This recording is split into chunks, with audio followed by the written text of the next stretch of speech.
Assalamualaikum warahmatullahi wabarakatuh. Syukur alhamdulillah kita sanjungkan kehadirat Allah Subhanahu wa taala. Sampai pada saat ini kita masih diberi hidayah olehnya untuk mau mengerjakan suruh dan meninggalkan larangannya. Kemudian selawat beriring salam Allahumma sholli ala Muhammad wa ala ali Muhammad. Kita kirimkan buat dengan kita Nabi Muhammad sallallahu alaihi wasallam. Mudah-mudahan di yaumil mahsyar kelak kita mendapat syafaat darinya. Amin ya rabbal alamin. Pada sore hari ini kita lanjutkan pembicaraan kita berkaitan dengan warisan, di mana kita mulai masuk ayat 12, di mana ayat 11 kita sudah tamatkan kemarin. Di dalam ayat 12 surat An-Nisa ini Allah berfirman, A'udzubillahi minasyaitonirrajim. Bismillahirrahmanirrahim. Walakum nisfu ma taraka azwajukum illam yakul lahunna walad. Kamu mendapatkan separuh dari harta yang ditinggalkan oleh istrimu jika tidak mempunyai anak. Jadi jika istri itu tidak punya anak, maka suami dapat separuh. Nah, di sini kita buat contoh. Ini suami, kemudian di sini istri. Istri ini tidak punya anak, kemudian juga ayah ibunya sudah meninggal. Kemudian dia cuma punya ahli waris anak laki-laki dari saudara laki-laki. Kemudian harta yang mereka punya senilai 520 juta. 520 juta itu terdiri dari sebuah rumah 100 juta, sebuah mobil 75 juta, sebidang kebun 75 juta, sebuah sepeda motor 20 juta, kemudian tabungan di bank 130 juta, emas perhiasan 80 juta, dan lain-lain 40 juta. Ada lain-lain itu yang kita maksud adalah TV, lemari, kursi, perabot rumah tangga lain sebagainya, termasuk piring mangkuk.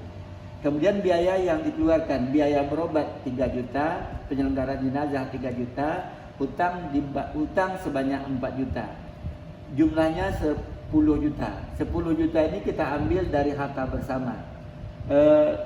Harta yang tadinya bernilai 520 juta, kita kurang 10 juta jadi 510 juta.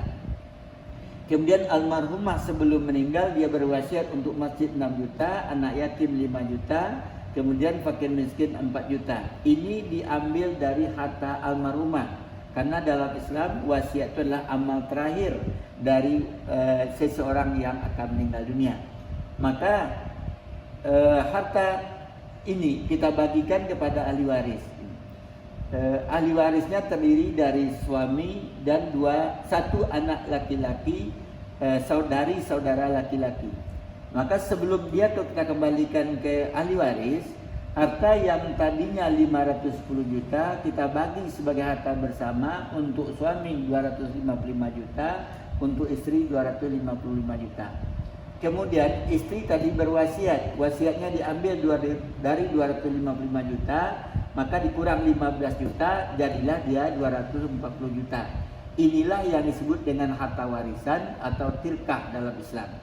Kemudian harta yang 240 juta ini kita bagikan. Suami mendapatkan separuh dari 240 juta sama dengan 120 juta. Dalam ilmu mewaris ini namanya zawil furud. Sedangkan anak laki-laki dari saudara laki-laki ini dia berposisi asobah, menghabiskan seluruh sisa harta. Maka cara membaginya 240 juta dikurang 120 juta, maka tinggal 120 juta. Setelah bagian mereka ini kita dapatkan, kita kembalikan ke harta yang ada. Maka suami akan mendapatkan rumah, kemudian mobil, kemudian sebidang kebun, kemudian sebuah sepeda motor, ditambah tabungan di bank. Tabungan di bank ini yang sekarang nih berjumlah 130 juta, kita kurangi 10 juta menjadi 120 juta, kita kurangi lagi sebanyak 15 juta, maka harta di sini sesungguhnya tinggal 105 juta. Maka 105 juta kita tambahkan dengan 20 juta sama dengan 125 juta. kita tambahkan dengan 150 juta sama dengan 125 juta. Jadi di sini menjadi 200 juta, ditambah ini 275 juta, ditambah lagi 375 juta. Haknya tadi 375 juta. Maka ini semua akan menjadi milik suami.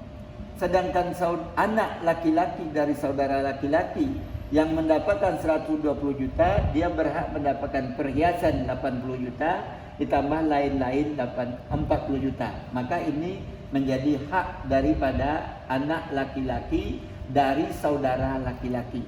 Maka tatkala ini kita laksanakan, maka sesungguhnya yang ingin kita bahas itu ialah suami mendapatkan separuh dari harta yang ditinggalkan oleh istrinya manakala istrinya meninggal dalam posisi tidak punya anak. Saya kira inilah yang sempat kita uraikan pada saat ini. Wabillahi taufiq wal hidayah. Wassalamualaikum warahmatullahi wabarakatuh.